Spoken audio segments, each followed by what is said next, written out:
गिरिडीह जिले के घोड़थंबा में बीते 14 मार्च की रात होली जुलूस के दौरान हुई दो समुदाय के बीच हिंसा को लेकर सियासत पूरी तरह से गर्म हो चुका है। सोमवार को विधानसभा में विपक्ष के नेता सह धनबाद विधायक बाबूलाल मरांडी भी घोड़थंबा पहुंचे। इस दौरान पीड़ित परिवारों से बातचीत की। बाबूलाल मरांडी ने कहा कि पुलिस ने जानबूझकर हिंसा को भड़काया है।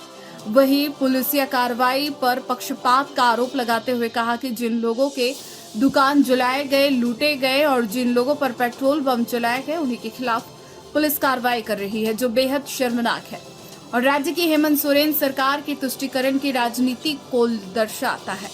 इसके अलावा बाबूलाल मरांडी जहां एक और पुलिस प्रशासन पर भड़कते हुए नजर आए, वहीं दूसरी और राज्य सरकार को भी जमकर भड़ास निकाली। होनी चाहिए किन किन लोगों के घरों में कितने पत्थर इकट्ठा हुआ है, इसकी जांच होनी चाहिए। तब तो ये माना जाएगा कि वास्तव में सरकार निष्पक्ष रूप से मामला को शांत करना चाहती है, और नहीं तो ये कमजोरी नहीं समझे प्रशासन। कहाँ निष्पक्ष काम कर रही है, वही तो मैं कह रहा हूँ ना। मैं कह रहा हूँ गलत बयानी कर रहे हैं, बिल्कुल ये गलत बयानी है। गिरिडीह के पुलिस का हो या राज्य सरकार का हो या सत्ता पक्ष के नेताओं का बयान, जिसके हाथ में गुलाबीर है, जिसके हाथ में रंग है, उसको पकड़ करके अंदर कर रहा है। जिन लोगों ने पत्थर चलाया, जिन लोगों ने बोतल चलाया, जिन लोगों ने पेट्रोल बम फेंका, कार्रवाई तो उनके ऊपर होनी चाहिए। लाठी से किस प्रकार से विकास साहू को मारा है, वो तो हमको लोगों ने क्या कहते हैं फोटो भेजा था, उसको हम तो ट्विटर में भी डाले। वो देख करके ही लगता है कि बेरहमी से पुलिस ने उन लोगों को पीटा जो लोग बेचारे खेल रहे थे। और यहाँ तक माँ बहनें बताई, दो चार लोग तो कि घर में बीमार थे, एक वो सोए हुए थे, उनसी तौलिया में उसको पकड़ करके पुलिस ले आती है, घर से बाहर निकालती है और गिरफ्तार करती है।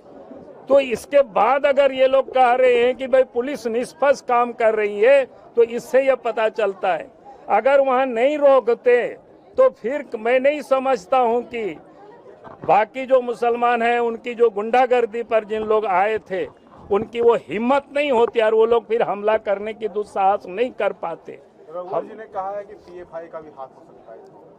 मैंने कहा कि हाथ किसका होगा तो जांच होनी चाहिए, लेकिन जिसका हाथ है वो तो साफ दिख रहा है यहाँ पर, उसकी हाथ तो यहीं दिख रहा है। उसमें जांच करने की क्या सीसीटीवी फुटेज है, कई लोगों के वीडियो में भी होगा, कई लोग मोबाइल में भी लोग बनाए होंगे, उसको जांच करना चाहिए। और दरोगा वहां थे, पुलिस वहां थे, किन लोग पत्थर चला रहे थे ये उनको बतानी चाहिए। हम तो एफआईआर भी हमने देखा है कि एफआईआर ने इस प्रकार से लिखा मानो ऐसा लगा कि हिंदू ही कोई आक्रमण करने जा रहे थे कोई मस्जिद में, ये कहीं कोई इस प्रकार की स्थिति नहीं थी।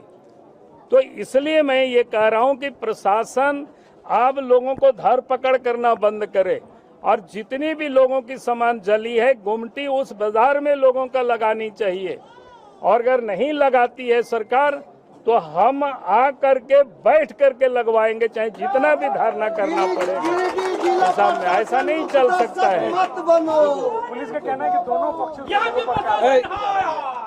अरे दोनों पक्ष का मतलब क्या है? पब्लिक स्कूल में नए सत्र के लिए कक्षा नर्सरी से नवम तक के लिए नामांकन प्रारंभ हो गया है।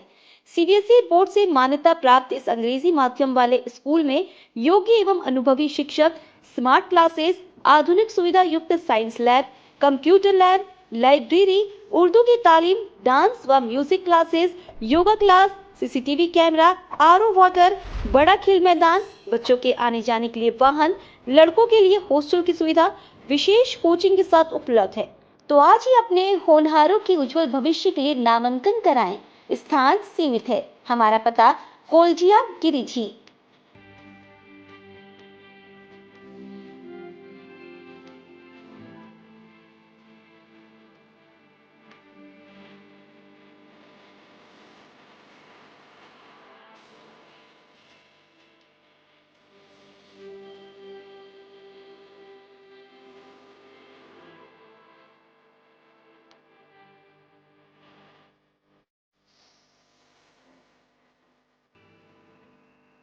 हम केपीएस के बच्चे हैं, केपीएस हमारा